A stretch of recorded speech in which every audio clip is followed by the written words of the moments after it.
नमस्कार स्वामी भक्तांनो, उद्या आहे स्वामींचा प्रकट दिन. त्यामुळे पूजेची मांडणी कशी करावी, पूजेचे साहित्य काय काय लागतं याबद्दल जर तुम्हाला जाणून घ्यायचं असेल तर हा व्हिडिओ शेवटपर्यंत नक्की पहा. तर आजच्या व्हिडिओला सुरुवात करूयात. आपण ज्या ठिकाणी पूजेची मांडणी करणार आहोत ती जागा स्वच्छ करून घ्यावी. गोमूत्र शिंपडून स्वच्छ पुसून घ्यायची आहे. या ठिकाणी मी चौरंग मांडून घेतला आहे. त्यामध्ये मी रांगोळीही काढून घेतलेली आहे. आपण छान रांगोळी काढायची. रांगोळी काढून झाल्यानंतर पूजेच्या ताटाची आपण तयारी करूयात. साहित्य काय काय लागतं: अलंकार, स्वामींचे अलंकार, नंतर माळ जपसाठी, नंतर प्रसाद, नंतर स्वामींचं आवडतं हिना अत्तर, नंतर अष्टगंध, अक्षदा, नंतर कवड्या त्या घेतल्यात पूजेसाठी, नंतर तुपाचा दिवा, कापूर, नारळ, फुलं हे सर्व आपल्याला घ्यायचं आहे. आंब्याची पानं कलश मांडण्यासाठी, आणि नंतर माचीस आणि फुलांच्या पाकळ्याही घ्यायच्या आहेत, कारण का मंत्रपुष्पांजलीसाठी, आणि आपलं वस्त्र आणि अगरबत्ती, धूप ते पण सर्व घ्यायचं आहे आपल्याला. आणि स्वामी चरित्र सारामृत, हळदी, कुंकू हे पण सर्व घ्यायचं आहे. शंख पण घ्यायचा आहे आपल्याला. हे सर्व साहित्य तुमच्या लक्षातच आलं असेल. आणि त्यानंतर कापूर पण घ्यायचा आहे, आणि गंध पण तयार करून घेतलेला आहे मी. आणि स्वामींच्या अभिषेकाला काय काय लागतं तेही सर्व आपल्याला घ्यायचं आहे. त्यानंतर मी तुम्हाला सांगते, स्वामींच्या अभिषेकाला दूध, दही, मध, साखर, पाणी, तूप हे सर्व लागतं. त्यामुळे आपण तेही घ्यायचं आहे, कारण का कोणत्याही पूजेची सुरुवात ही अभिषेकापासून होते. आणि हे बघा, मी किती छान रांगोळी काढलेली आहे. त्यावर एक वस्त्र टाकायचं. स्वामींना पिवळा कलर खूप आवडतो, त्यामुळे तुमच्याकडे जर पिवळा कलरचं वस्त्र असेल तर ते तुम्ही टाकून घ्या. त्यानंतर त्या वस्त्रावर आपल्याला स्वास्तिकचं चिन्ह अक्षदाने काढून घ्यायचं आहे. मग त्यावर हळदी कुंकू वाहून, फूल वाहून पूजेची सुरुवात करायची आहे. आणि स्वामी आपल्याला फक्त भक्ती मागतायत. आपल्याला काही पूजेचं खूप छान असं डेकोरेशन वगैरे करत बसायचं नाही आहे. जेवढं होतं आहे तेवढंच आपल्याला करायचं आहे.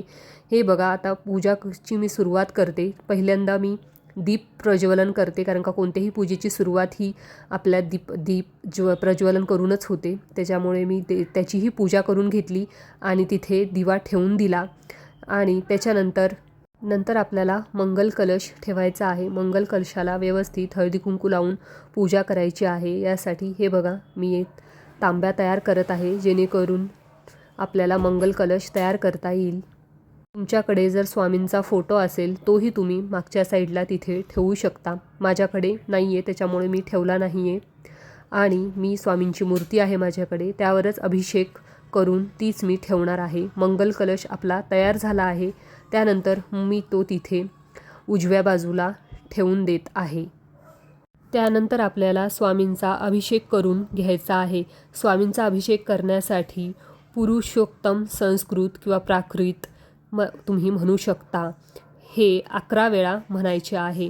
जर तुमच्याकडून ही सेवा होत नसेल तर तुम्ही फक्त श्री स्वामी समर्थ हा मंत्र म्हणत अभिषेक करू शकतो.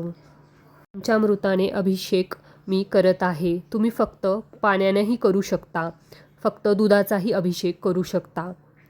श्री स्वामी समर्थ, श्री स्वामी समर्थ, श्री स्वामी समर्थ, श्री स्वामी समर्थ, श्री स्वामी समर्थ, श्री स्वामी समर्थ, श्री स्वामी समर्थ, श्री स्वामी समर्थ, श्री स्वामी समर्थ, श्री स्वामी समर्थ, श्री स्वामी समर्थ, श्री स्वामी समर्थ, श्री स्वामी समर्थ.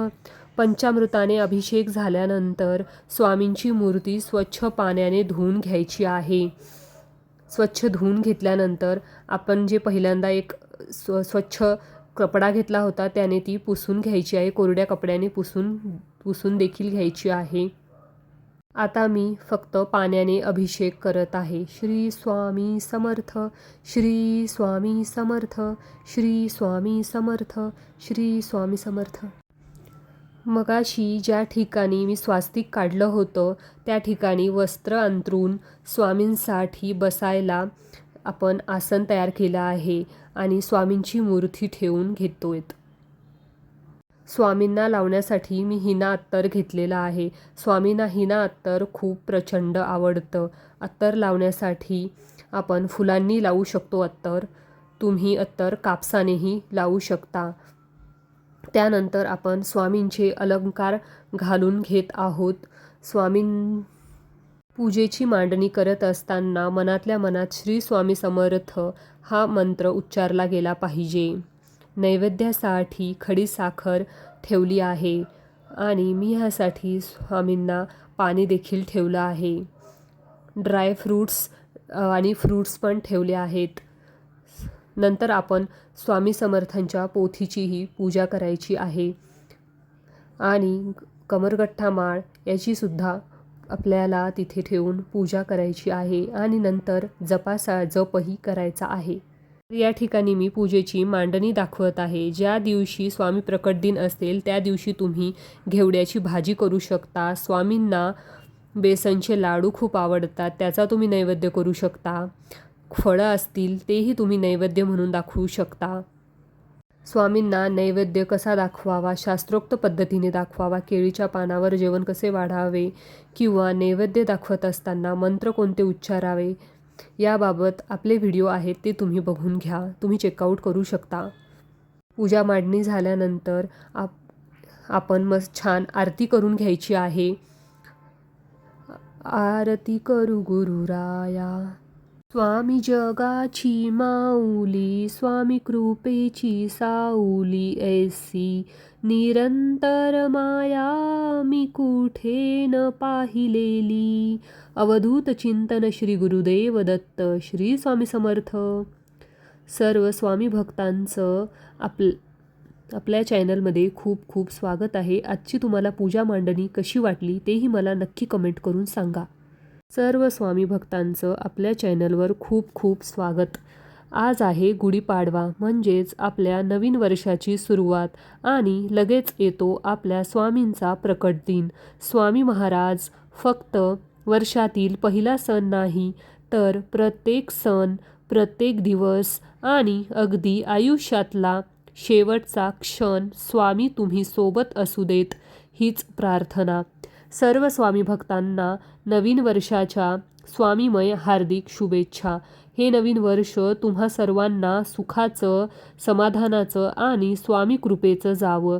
चैत्र शुद्ध द्वादशीला म्हणजेच येत्या 20 मार्चला शुक्रवारी आहे आपल्या स्वामींचा प्रकट दिन. स्वामी म्हणजे साक्षात दत्त महाराजांचे, दत्तप्रभूंचे अवतार, त्रैलोक्याचे पालन करता, ब्रह्मांड नायक यांनी जन्म नाही घेतला तर ते प्रकट झाले होते. त्यामुळेच या दिवसाला आपण स्वामींचा प्रकट दिन म्हणून साजरा करतो. बघा, हा दिवस म्हणजे आपल्या स्वामी भक्तांसाठी अगदी सर्वात मोठा सण, सगळ्यात मोठा दिवस आहे. स्वामींना वंदन करून आजचा व्हिडिओ मी इथेच संपवते. तुम्हीही स्वामींचा पूजेचा लाभ घ्या आणि दर्शन घ्या. नक्की चॅनलला सबस्क्राईब करा.